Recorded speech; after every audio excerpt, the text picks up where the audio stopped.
Muy buenos días a todos y a todas. Nada, empezamos este nuevo directo hacia el empleo, el último de la temporada, hoy jueves 28 de noviembre. Y bueno, vemos que tenemos muchos saludos desde muchos puntos de la geografía española, desde Murcia, País Vasco, Valencia, Sevilla, Santiago, Pontevedra, Almería, Madrid, Granada. Gijón, Valladolid, genial. Bueno, veo que tenemos muchas conexiones, como siempre, ya estamos más de casi 200 personas. Veo que todo funciona bien, se me escucha bien, se me ve, ¿verdad? Voy a preguntarlo por el chat. ¿Todo correcto?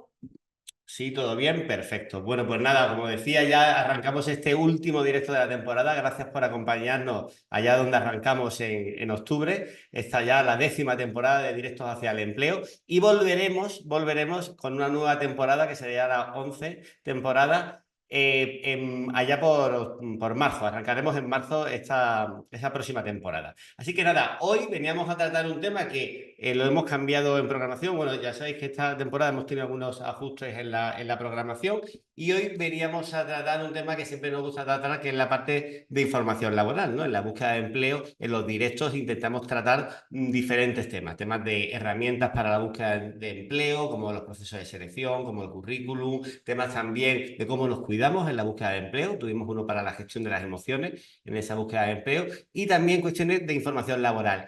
Y hoy queríamos tratar un tema que hemos tratado con anterioridad, pero ha habido una reforma en los subsidios por desempleo aprobada este año. Entonces, bueno, queríamos daros esta información y tenemos la suerte de contar directamente con el SEPE, con la Subdirección General de Prestaciones. O sea, vamos a tener información de primera mano, que creo que ya está por aquí conectado. Julia y José María. Sí, aquí estamos. Aquí estamos conectados. Muy buenas. Bueno, pues como decía, tenemos a la Subdirección General de Prestaciones y tenemos a Julia Lillo Paredes y a José María Gómez Ceña. Muchísimas gracias por estar aquí hoy. Gracias a vosotros por invitarnos. Bueno, como decía, bueno, es una oportunidad porque bueno, vamos a tener información de primera mano de esta nueva reforma que ha habido en los subsidios. Así que si os parece, Julia, José María, vamos a hacer como solemos hacer en los directos. Vais a compartir una presentación, hacéis una ponencia sobre el tema que nos ocupa. Yo tampoco voy a dedicar muchas palabras más a contar un poco qué vamos a hablar hoy, porque lo vais a decir vosotros mejor que yo, evidentemente. Así que si os parece, hacemos eso. Os dejamos a los mandos y yo me voy quedando por detrás para ir recopilando todas las preguntas. De acuerdo. Muchas gracias. Muchas gracias. Bueno, A vosotros. pues lo primero que queríamos era, evidentemente, agradecer a Cruz Roja que nos dé la oportunidad de participar en este webinar sobre la reforma, porque es cierto que aunque la presencia territorial del SEPE en España es tremenda y desde las oficinas ya los compañeros y compañeras hacen una labor de información a la ciudadanía muy importante, pues nos parece que la utilización de estos otros foros informativos pues también puede ayudar mucho a que los usuarios de prestaciones conozcan mejor esta reforma. Y ya sin más preámbulos, pues os dejo con mi compañera, con Julia. Muy bien, vamos a compartir la presentación para que la veáis todos y podáis ir siguiendo. Aquí la veis, ¿verdad? Vale. Bueno, con esta charla lo que pretendemos es poder dar un poco de luz y explicar los aspectos básicos de la reforma del nivel asistencial que se llevó a cabo mediante el Real Decreto Ley 2/2024 de 21 de mayo, que se publicó en el BOE al día siguiente, el día 22. La entrada en vigor no es la misma para todos sus artículos, pero en su mayor parte la reforma entró en vigor el pasado 1 de noviembre. El objeto de la reforma, conforme a la exposición de motivos del Real Decreto, es simplificar el funcionamiento del sistema del nivel asistencial, dar una mayor claridad y una mayor seguridad jurídica y facilitar la gestión, en especial respecto de los colectivos con mayor grado de vulnerabilidad y peores condiciones de empleabilidad. Con carácter general, la reforma busca que el régimen de protección por desempleo se aplique a las personas desempleadas cuya situación guarda una relación directa con la pérdida inmediatamente anterior de un empleo o con el agotamiento de la prestación contributiva. De forma que aquellas situaciones que no guarden una relación directa con la pérdida de un empleo anterior, como por ejemplo alguna de las situaciones anteriormente protegidas por la RAI, por la Renta Activa de Inserción, serían reconducidas a otras fórmulas de protección social. Esto tiene mucho que ver con ese objetivo que mencionábamos de dar mayor claridad y mayor seguridad jurídica al ciudadano, porque lo lógico es que la protección por desempleo ampare precisamente las situaciones que traen causa de la pérdida de un trabajo y que el ciudadano sepa que debe acudir ahí en esos casos. Por tanto, como decíamos, la reforma tiene una especial incidencia en los colectivos vulnerables, que son quienes de una u otra forma pues, requieren de una protección especial, bien a través del nivel asistencial de la protección por desempleo, que recordemos que el nivel asistencial está destinado precisamente a aquellas personas que no pueden acceder a una prestación contributiva, porque si pudieran acceder a una prestación contributiva, pues no entrarían en juego los subsidios por desempleo.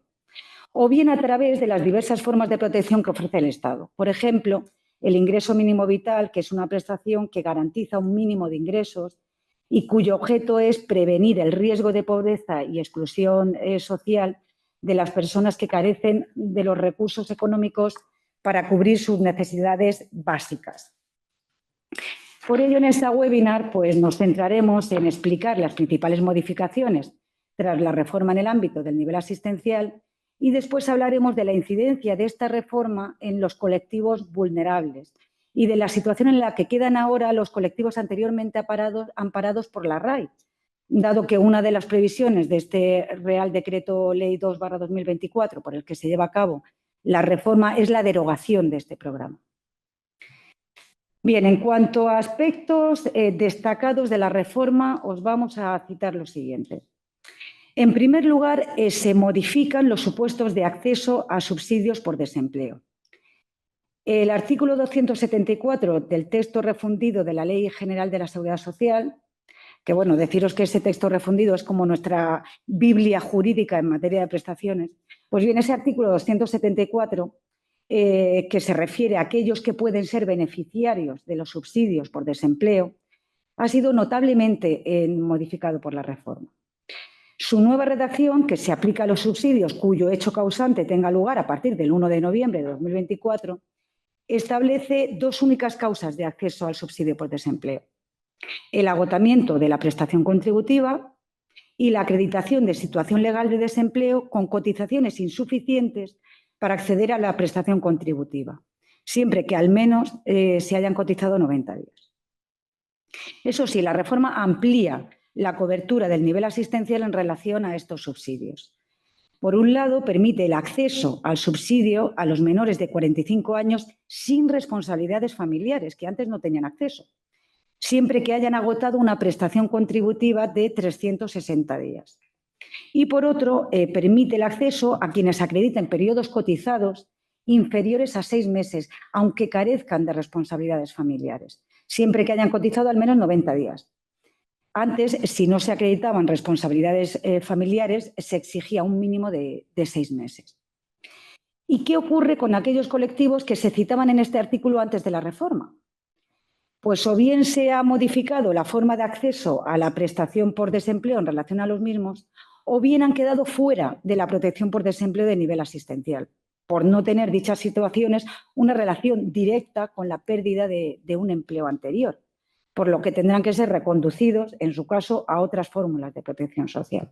Por ejemplo, en el caso de los liberados de prisión, lo cierto es que, aunque el artículo 274 deja de referirse a este colectivo y deja de existir el llamado subsidio para liberados de prisión, sí que se mantiene el acceso al subsidio para aquellos liberados de prisión que acrediten cotizaciones previas. Esto es, van a poder acceder a la prestación contributiva o al subsidio por cotización insuficiente.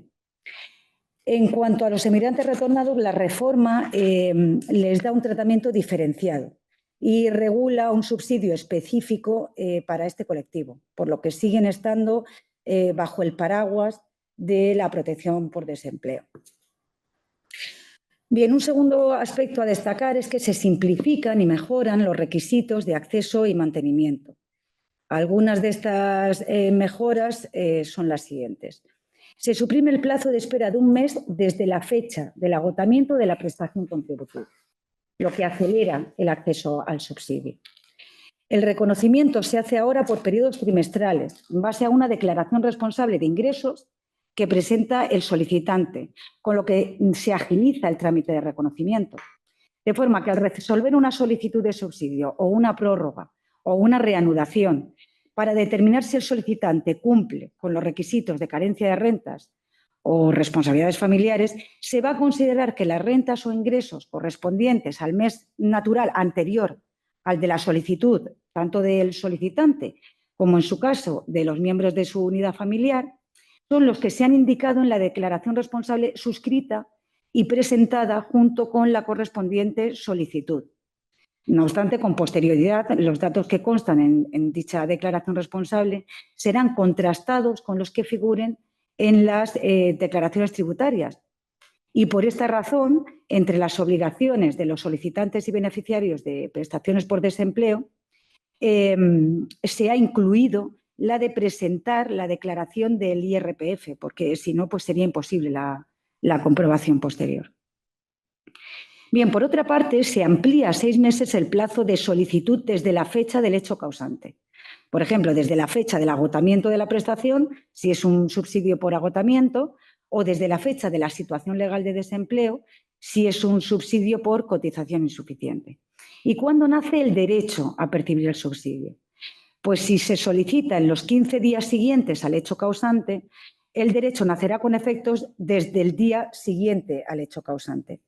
Y si se solicita una vez transcurridos esos 15 días, pero dentro del plazo de 6 meses desde el hecho causante, el derecho nace el día de la solicitud y sin días consumidos, porque esta también es una de las mejoras introducidas por la reforma, que desaparece el consumo de días. Y la solicitud fuera del plazo de los 6 meses, pues supondría la denegación del derecho. Bien, además, con el objetivo de no penalizar la reincorporación al trabajo, se cambia la fórmula de compatibilidad de los subsidios con el trabajo por cuenta ajena. De forma que en los supuestos de compatibilidad, el subsidio se va a percibir como un complemento de apoyo al empleo. Entonces, ¿cómo funciona esta nueva fórmula de compatibilidad? Pues a grandes rasgos podemos decir que si una persona accede al subsidio manteniendo uno o varios contratos a tiempo parcial, siendo la jornada total trabajada inferior a una jornada completa, desde el primer día compatibilizará dicho trabajo con el subsidio y va a percibir el subsidio, pero como un complemento de apoyo al empleo. Imaginemos otro supuesto, una persona a la que se le ha reconocido un subsidio y tras el reconocimiento de este derecho, pues inicia un trabajo por cuenta ajena, a tiempo completo o a tiempo parcial. Pues en ese caso se va a compatibilizar igualmente dicho trabajo con el subsidio, percibiéndose también este como un complemento de apoyo al empleo. La duración máxima de este complemento será de 180 días y alcanzada dicha duración se suspenderá el subsidio y se podrá reanudar cuando se tenga una situación legal de desempleo. La cuantía de este complemento dependerá del trimestre de percepción del subsidio en el que se encuentre el beneficiario y de la jornada de trabajo pactada. Otra de las mejoras es que se amplía el plazo de salida ocasional al extranjero, pasando a ser de 30 días en lugar de los 15 días establecidos anteriormente. Y en cuanto a los requisitos de carencia de rentas propias o responsabilidades familiares, pues es de resaltar que el cumplimiento de estos requisitos se presenta ahora como alternativo. Esto es, con carácter general, será necesario cumplir el requisito de carencia de rentas propias o, alternativamente, el de responsabilidades familiares en la fecha de solicitud del subsidio. No obstante, existen excepciones y no siempre el cumplimiento de estos requisitos se presenta como alternativo. Por ejemplo, los menores de 45 años en la fecha del agotamiento de la prestación contributiva de duración inferior a 360 días han de cumplir necesariamente el requisito de tener responsabilidades familiares, porque en caso contrario no tienen derecho a acceder al subsidio, a pesar de que carezcan de rentas propias. Otro ejemplo es el caso del subsidio para migrantes retornados. En este subsidio es imprescindible cumplir el requisito de carencia de rentas propias y es irrelevante si se cumple o no el requisito de responsabilidades familiares. Pero bueno, estas son excepciones a ese cumplimiento alternativo que se presenta ahora como la regla general. Bien, otra mejora de la reforma es que se reconoce el derecho a acceder al subsidio asistencial a las personas trabajadoras eventuales agrarias, que anteriormente estaban excluidas. Y como hemos adelantado, entre otras consecuencias, la reforma implica la derogación del Real Decreto 1369/2006 de 24 de noviembre, por el que se regula el programa de la renta activa de inserción de la RAE. Y más adelante dedicaremos un tiempo precisamente a hablar de la situación en la que quedan los colectivos pues, anteriormente amparados por la RAE. Desaparece también el subsidio extraordinario de desempleo. El llamado SED era un subsidio, es una ayuda que se creó en 2018 dirigida a personas que habían agotado el paro y tenían cargas familiares y su duración era de máximo 6 meses. Este colectivo pues, pasará ahora, en su caso, a estar protegido por el ingreso mínimo vital si cumplen los requisitos para ello. Se mantiene el subsidio para mayores de 52 años y además se crea un subsidio por desempleo dirigido a las víctimas de violencia de género sexual, del que también hablaremos posteriormente. Y como hemos adelantado antes, se crea también un subsidio específico para migrantes retornados, pero con una regulación específica.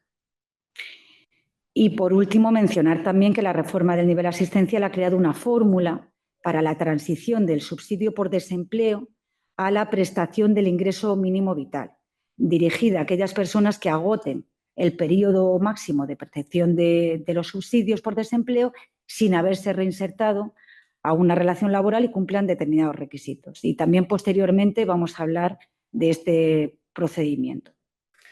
Y a continuación realizaremos un breve análisis de la situación en la que quedan tras la reforma, la duración y la cuantía de los subsidios de acceso general.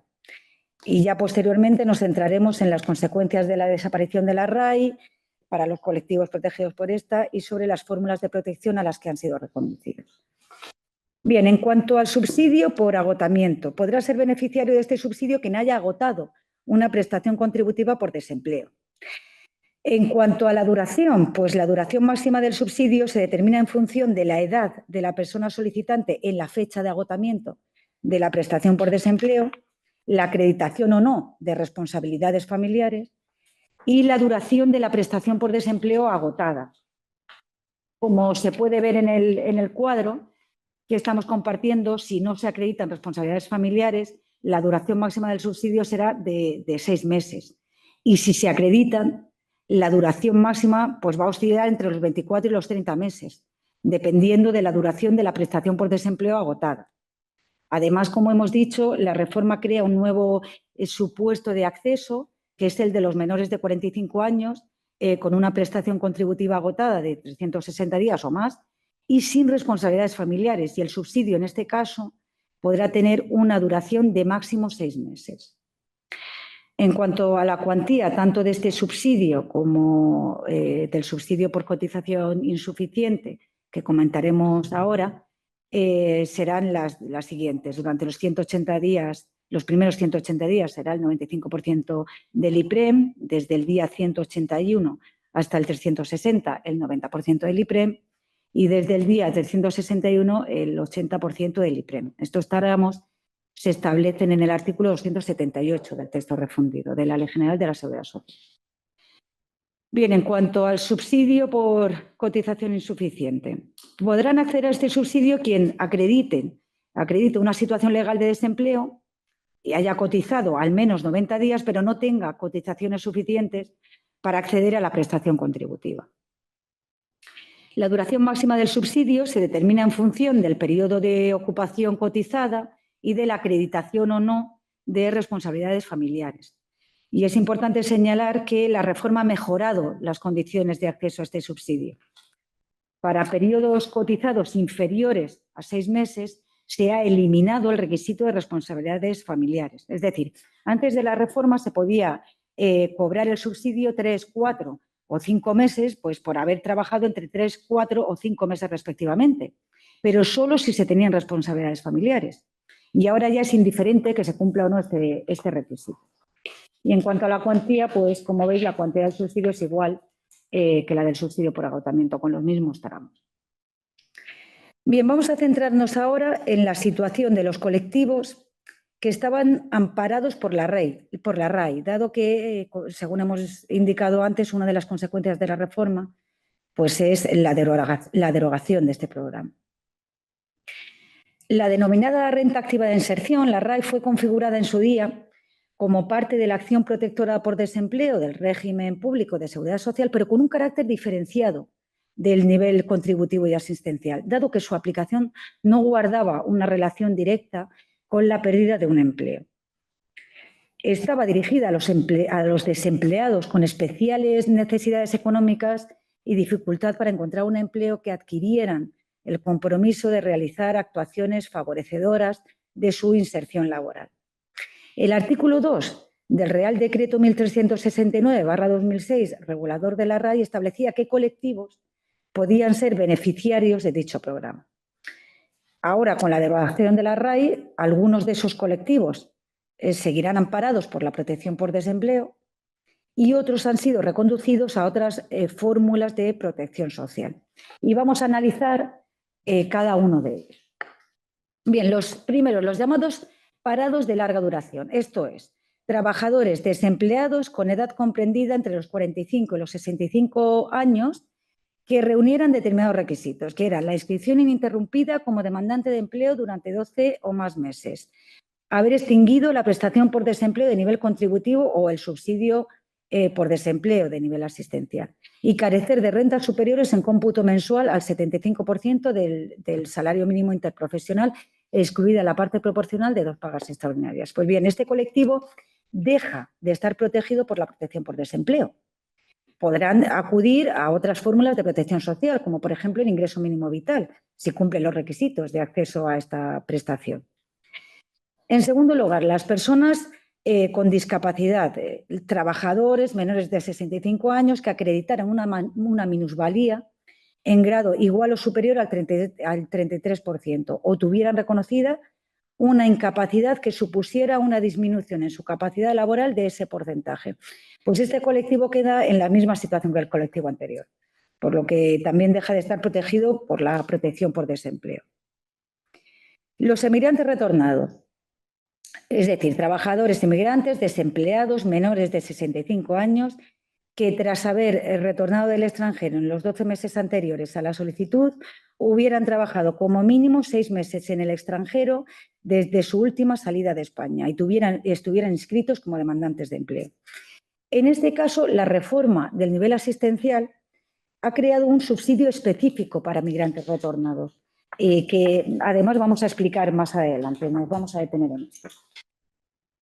Y, por último, las víctimas de violencia de género, violencia sexual o violencia doméstica, salvo cuando convivieran con el agresor y siempre que estuvieran inscritas como demandante de empleo.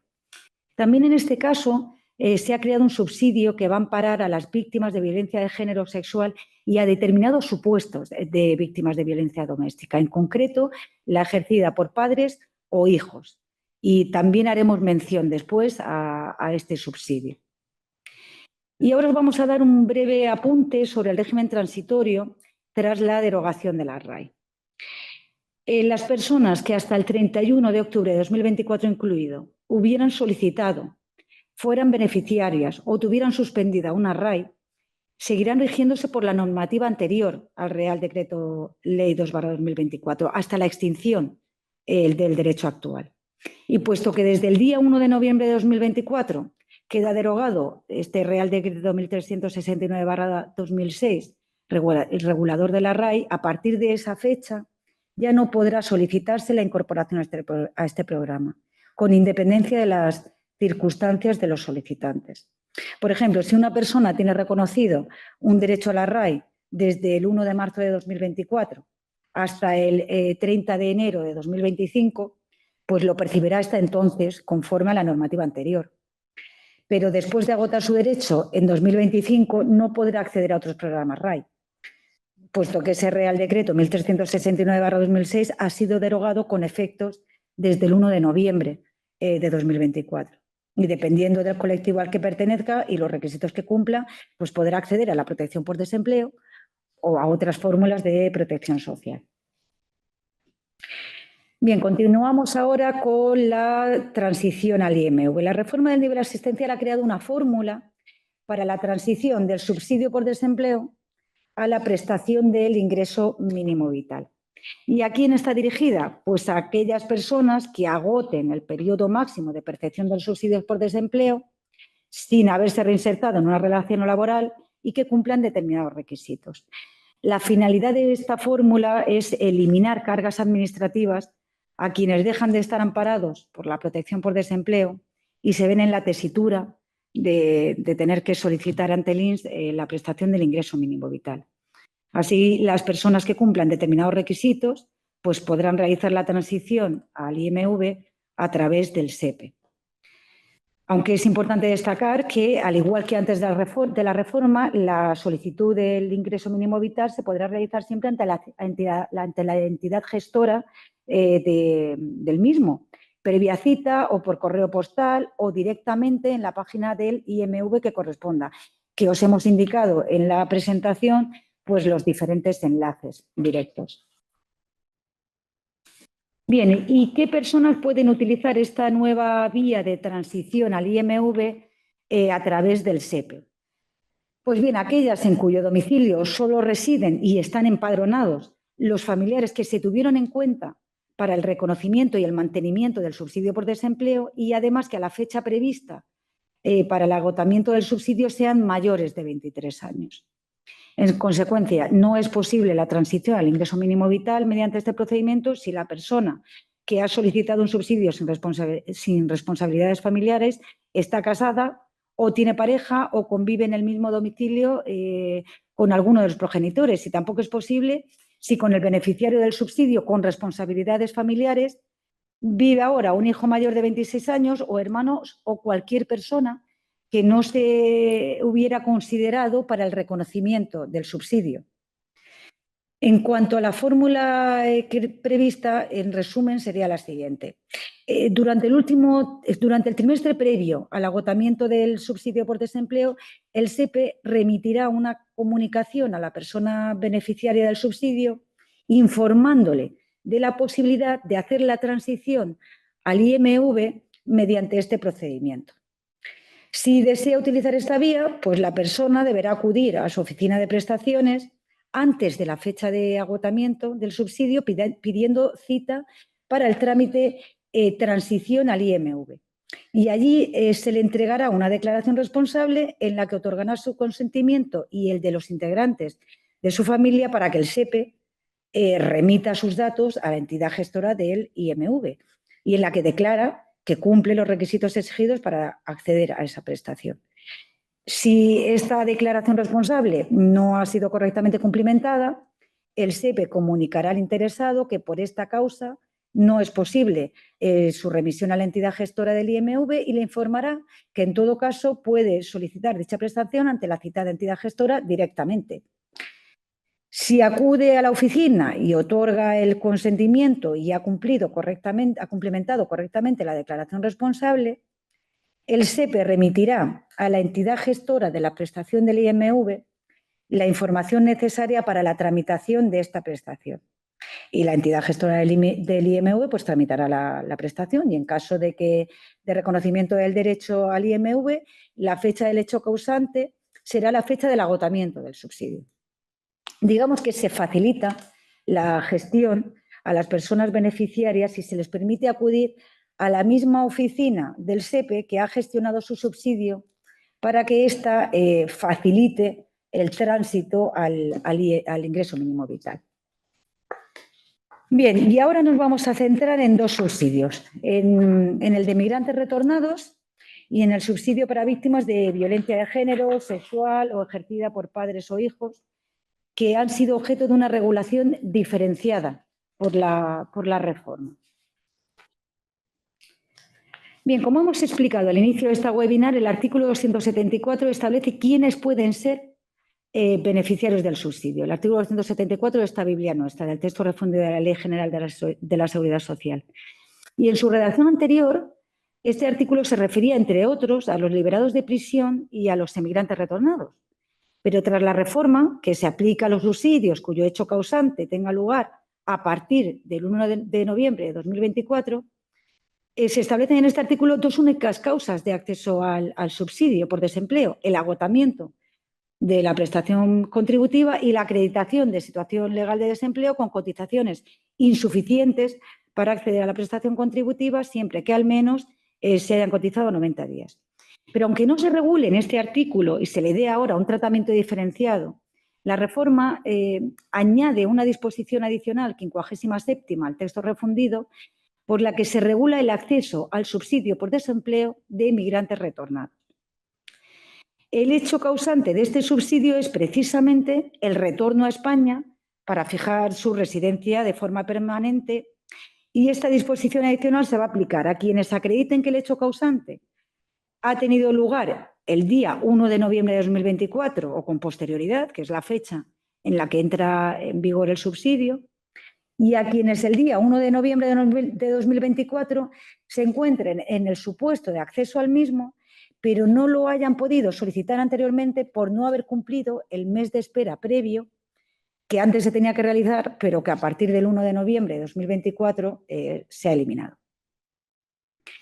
En cuanto a los requisitos para acceder al subsidio de inmigrante retornado, pues se han de cumplir los siguientes. El primero es ser español, que retorna a España para fijar su residencia de forma permanente. Es decir, a este subsidio van a poder acceder los trabajadores españoles que retornen a España, pero con vocación de permanencia y no por cortos periodos de tiempo. Acreditar la condición de migrante retornado, que se acredita mediante el certificado de migrante retornado que expiden las delegaciones o subdelegaciones, en su caso, de gobierno de la provincia correspondiente al domicilio en el que ha fijado su residencia en España.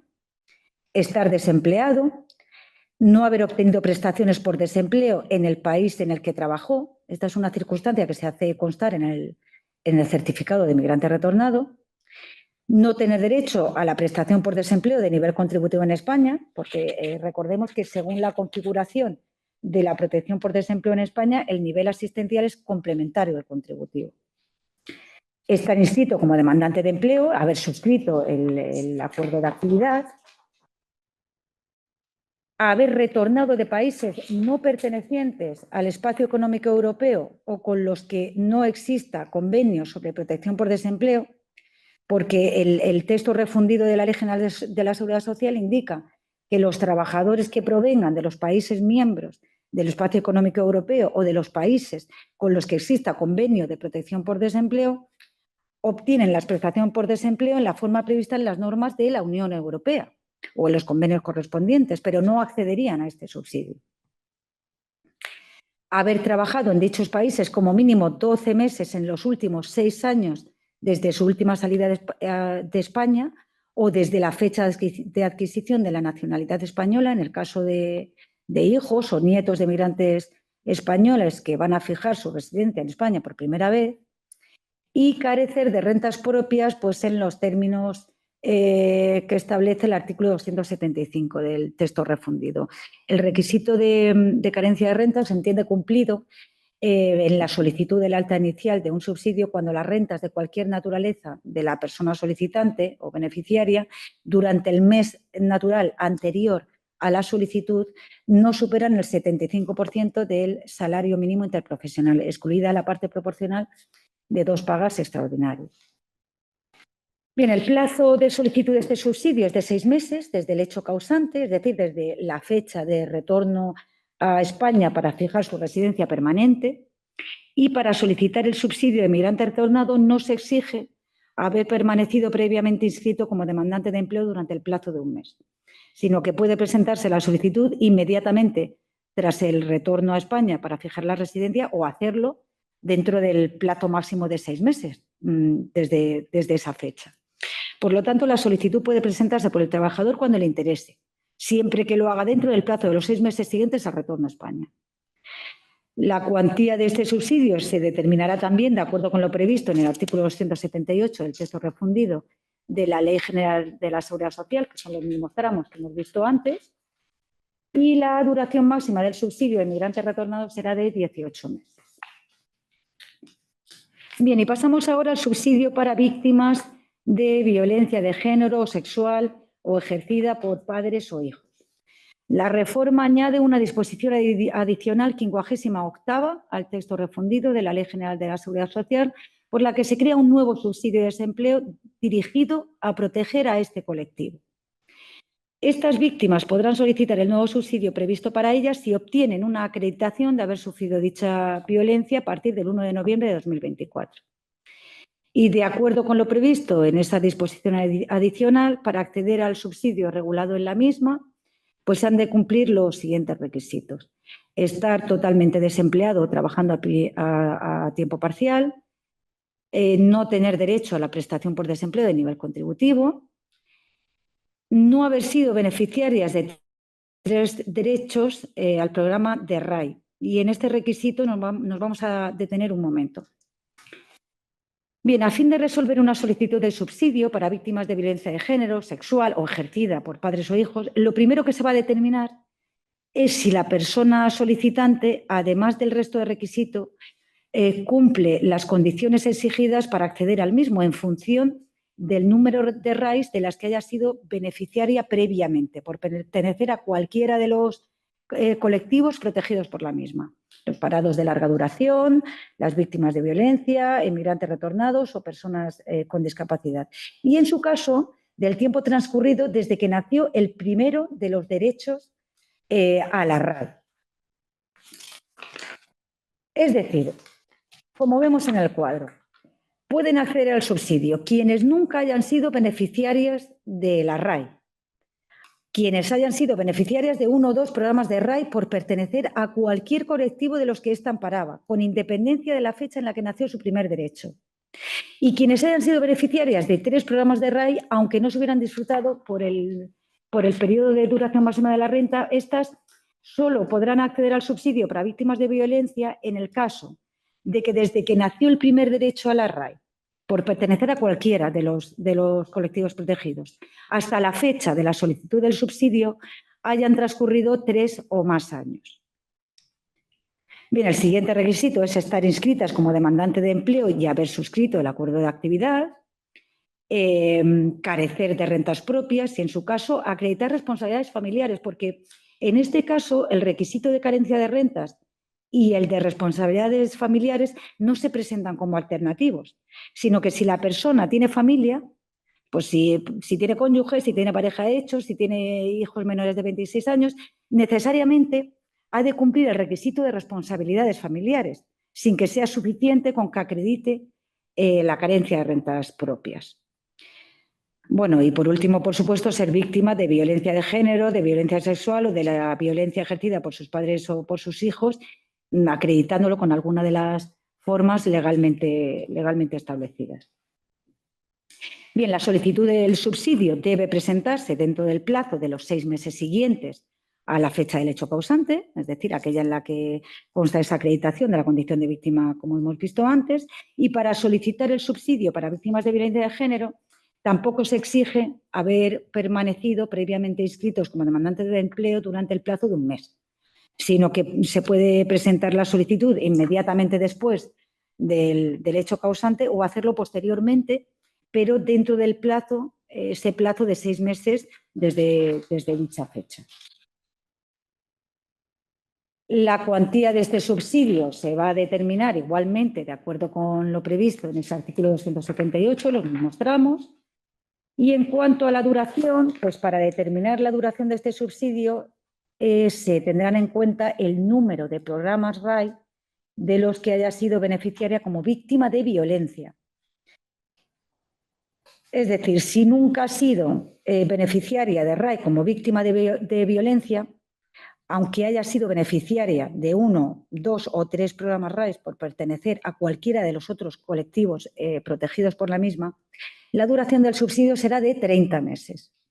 Si ha sido beneficiaria de una RAI como víctima de violencia, con independencia de que también lo haya sido por pertenecer a otros colectivos o no, la duración del subsidio será de 20 meses. Y si ha sido beneficiaria de 2 RAIs como víctima de violencia, con independencia de que también lo haya sido por pertenecer a los otros colectivos, la duración del subsidio será de 10 meses. Y por último, si ha sido beneficiaria de 3 RAIs como víctimas de violencia, la duración del subsidio sería de 30 meses. Las personas que hayan agotado la duración máxima del subsidio, que en cada caso corresponda, podrá acceder de nuevo al mismo si lo solicitan y cumplen los requisitos exigidos. ¿Y cuándo van a poder solicitar de nuevo el subsidio? Pues una vez transcurridos 3 o más años desde el nacimiento del primer derecho a la renta activa de inserción como víctima de violencia de género sexual, o una vez transcurridos 3 años o más desde el nacimiento del derecho al subsidio que estamos explicando ahora, en caso de no haber percibido previamente la RAI como víctima de violencia de género sexual. Y bueno, pues con esto terminamos esta charla. Hemos intentado hacer un repaso de los aspectos de la reforma que entendíamos que serían más útiles en relación a los colectivos vulnerables y esperamos que os haya sido de ayuda. No sé si está por ahí Javier para poder dar paso a preguntas que se puedan... Deja de compartir la presentación, eso es. Muchísimas gracias. Ay, mira, ya le tenemos. Sí, aquí estoy. Muchísimas gracias, Julia, por el ejercicio de síntesis, porque Sí. bueno, evidentemente tiene mucho calado y eran muchos aspectos a que tratar. Y bueno, como te planteé que los directos de acción de empleo tienen 1 hora de duración con las preguntas, pues agradezco el ejercicio de síntesis que has hecho, ¿no? Te paso algunas preguntas.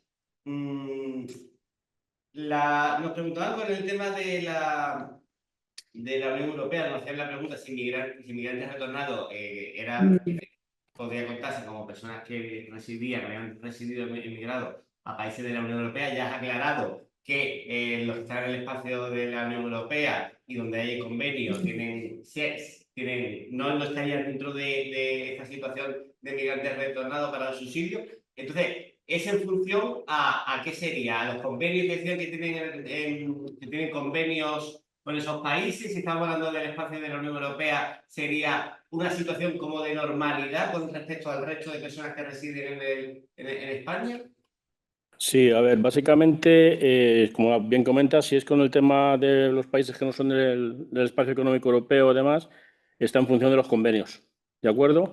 Y con los trabajadoras que regresan y son pertenecientes al espacio económico europeo, la Unión Europea, está recogido en las propias directivas y esos trabajadores van a tener derecho a las prestaciones que correspondan, que pueden ser prestaciones que exporten desde los países procedentes de la Unión Europea si ellos regresan a España, pueden ser prestaciones como consecuencia de periodos que tengan trabajados antes de la salida de España, que puedan totalizar con periodos trabajados en los países de este espacio. O sea, ahí la situación puede darse en diferentes formas. Sí que están protegidos, ya digo, generalmente puede ocurrir esas 2 circunstancias, o bien que exporten una prestación a España porque ellos ya estaban percibiendo en el país en uno de estos países, o bien otra situación que puede darse es que regresan a España y tengan periodos cotizados con anterioridad a la salida y esos periodos puedan tenerse en cuenta para una solicitud de una prestación en función del tiempo que tengan trabajado anterior e incluso con periodos que tengan trabajado en estos periodos en estos países de los que regresan, pues tendrán derecho a una prestación contributiva, a un subsidio por cotización insuficiente, a lo que corresponda, pero no al de migrante retornado como tal. La idea, entonces, en este caso, José María, no se trata de dejar fuera a estas personas, sino al contrario, sino de buscar, Exacto. claro, sino de buscar una respuesta para todas estas personas que estaban fuera del espacio europeo y que no había un convenio, ¿no? De hecho, se mantiene. Esta situación existía ya anteriormente, o sea, no ha cambiado en nada. Esta situación existía anteriormente y existía la posibilidad de exportar prestación, igual que existía en el sentido inverso. O sea, alguien que está cobrando una prestación por desempleo en España puede exportarla a un país de la Unión Europea. No hay ningún problema. Eso existía antes y se mantiene actualmente. Perfecto, aclarado. Nos preguntaban, leo textual, ¿el acuerdo de actividad es la acreditación de la búsqueda de empleo activa que emite la comunidad autónoma o tiene que ser el formulario anexo del SEPE? A ver, no, el acuerdo de actividad es un compromiso que ellos realizan o acuerdan, por decirlo de alguna forma, cuando se inscriben como demandantes de empleo y eso se realiza con los servicios regionales de empleo, sí. Vale. Bueno, ahora hay muchas preguntas. Nos preguntaban también en qué administración se encargaba para poder solicitar el certificado de migrante retornado. Las delegaciones o subdelegaciones del gobierno. De la provincia, cuando retorna a España, pues la provincia en la que fija su domicilio, la delegación o subdelegación de gobierno que haya en esa provincia va a ser la que va a expedir ese... Sí, el área de extranjería de esas delegaciones del gobierno son los que son los encargados de emitir esos certificados. Vale, genial. ¿Dónde obtener la declaración responsable? Eso, bueno, ahora mismo... ¿Qué declaración responsable? ¿A qué se refiere? Bueno, primero, ¿a qué declaración responsable se refieren, Javier? A la, No, a la que se ha mentado antes de... a la de rentas. Pues no, la de rentas, la propia oficina la tendrá junto a la solicitud. Sí, si es la declaración responsable que figura en el subsidio, o sea, estará en la solicitud. Y si se refieren a la de tránsito al ingreso mínimo vital, esa Claro. se la facilitan los compañeros en la oficina cuando vayan después de haber sido citados para realizar este tránsito, si desean realizarlo a través del SEPE. Vale. Sí, quizás se refieran a esa, la declaración responsable para la transición al ingreso mínimo vital. Esa se la dará la propia oficina. Vale, sí, justamente nos hablaban de esa. Con el tema de compatibilidades nos comentabais que este subsidio es compatible con estar trabajando, ¿no? O sea, que puede afectar en una oferta de empleo y aunque sea también a esa oferta a tiempo, no tiempo parcial, sino a jornada completa, también sería compatible con el subsidio en función de... Vale. Y nos Una vez que ya tienes concedido, reconocido el subsidio. A ver, la diferencia, bueno, perdona, si quieres acaba de formular la pregunta porque a lo mejor te hemos interrumpido. No, sí, era con eso y también con las cuantías, nos preguntábamos un poco. Sí, a ver, aquí lo que hay que tener en cuenta es que esa compatibilidad existe tanto al comienzo del subsidio como durante la percepción del mismo. La diferencia básicamente es que si en el comienzo de la percepción del subsidio tú ya estás celebrando, tienes un contrato de jornada completa, ¿vale? Ese no tienen derecho en ese momento, porque al comienzo del subsidio, de ese inicio, ya tienen ese contrato de jornada completa. Solamente tendrían derecho en esa situación del inicio aquellos que tienen un contrato a tiempo parcial. Exacto. Y a posteriori, cuando tú ya estás percibiendo el subsidio, sí que existe la compatibilidad tanto con el contrato a jornada completa como con el contrato a tiempo parcial. Vale, con un máximo de 180 días, ¿no? Comentabais. Eso es, con un máximo de 180 días y con una percepción de esa cuantía de la compatibilidad del complemento de apoyo de ayuda al empleo.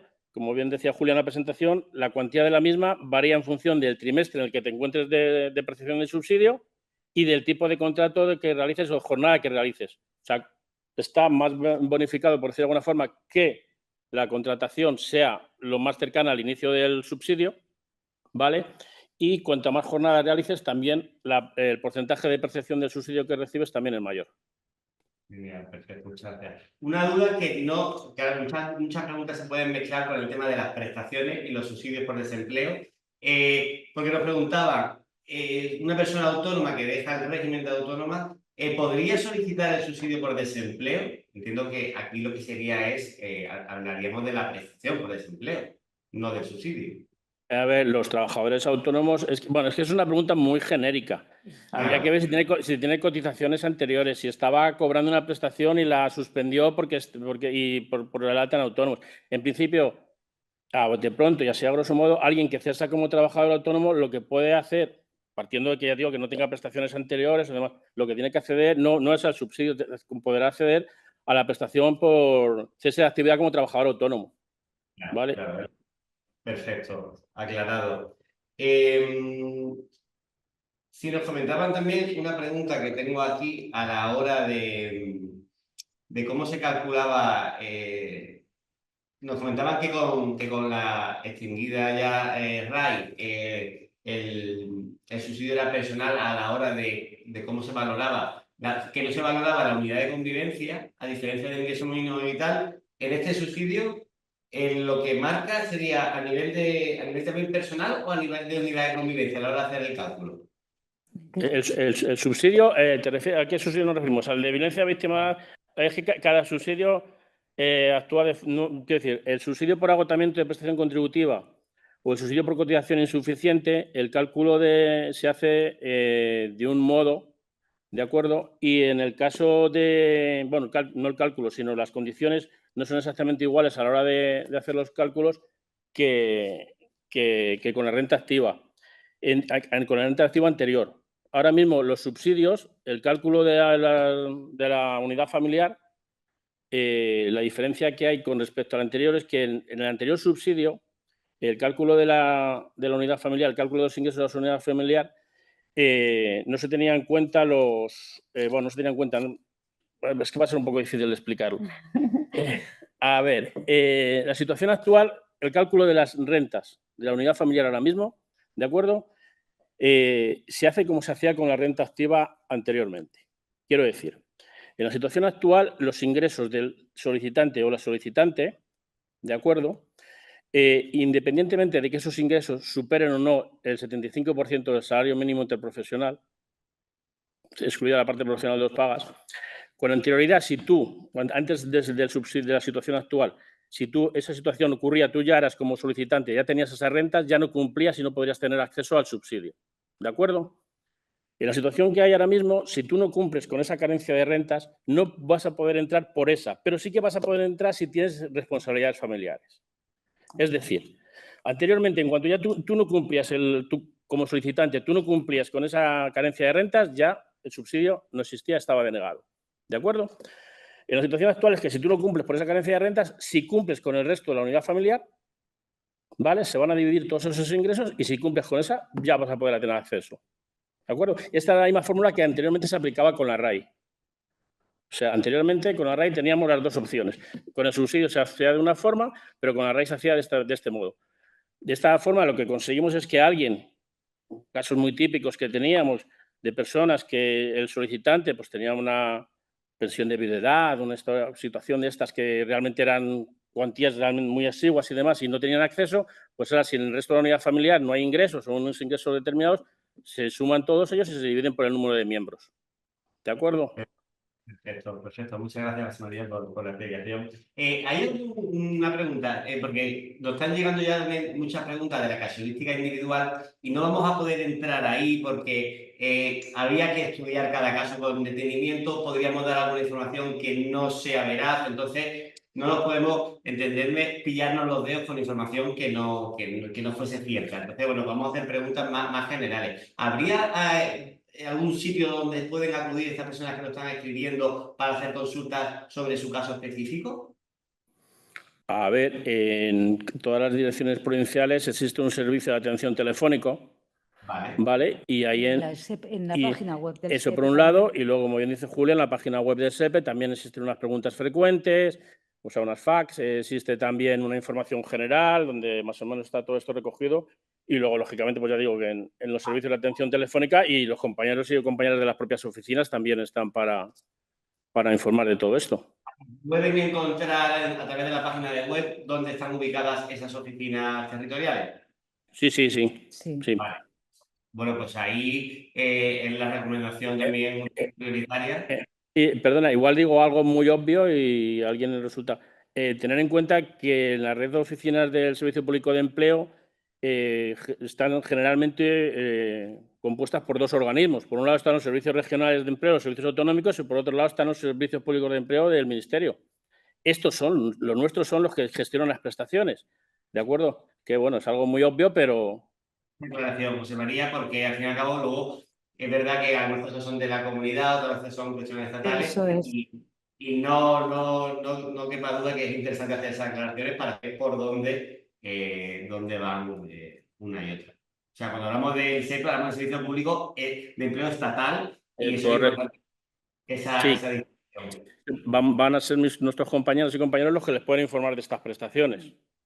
Perfecto, perfecto. Bueno, pues son ya las 11:54. Le vamos a pasar a todas las personas que han asistido aquí hoy el vídeo para que lo puedan volver a ver con más detenimiento, ¿vale? También. Y no, os vamos a enviar el vídeo, vamos a enviar también la página web del SEPE para que podáis entrar y buscar vuestra oficina y tengáis, como decía José María, también esa parte de preguntas frecuentes, el número de teléfono también al que podéis llamar, ¿vale? También, como sabéis, tenéis la oficina de Cruz Roja a vuestra disposición. Pero evidentemente aquí los expertos y expertas están son ellos, ¿no? Entonces, nada, los vamos a dejar por aquí. Simplemente quería agradeceros también a Moisés, que ha hecho el link con vosotros de que estéis aquí hoy. Para nosotros es algo muy importante tener información de primera mano de una reforma que además está en este año aprobada. Así que nada, daros las gracias por la presentación de hoy y por todos estos correos previos que hemos estado durante estas semanas. Nada, muchas gracias Gracias a a vosotros. vosotros. Todo lo que se pueda hacer por informar es beneficioso. Pues nada, aprovecho también para despedirme de todas las personas que han asistido, que hemos tenido 380 personas aquí conectadas hoy en este webinar, así que bueno, vemos que es un tema evidentemente de mucho interés. Y nada, con esto también despedíamos esta temporada, esta 10ª temporada de Directos hacia el Empleo, y volvemos en marzo. Os enviaremos un correo también para que os podáis inscribir y prometemos también traer temas que ya os preguntaré también qué temas también serían interesantes volver a tratar para este 2025. Muchas gracias. Gracias a Gracias a vosotros. vosotros.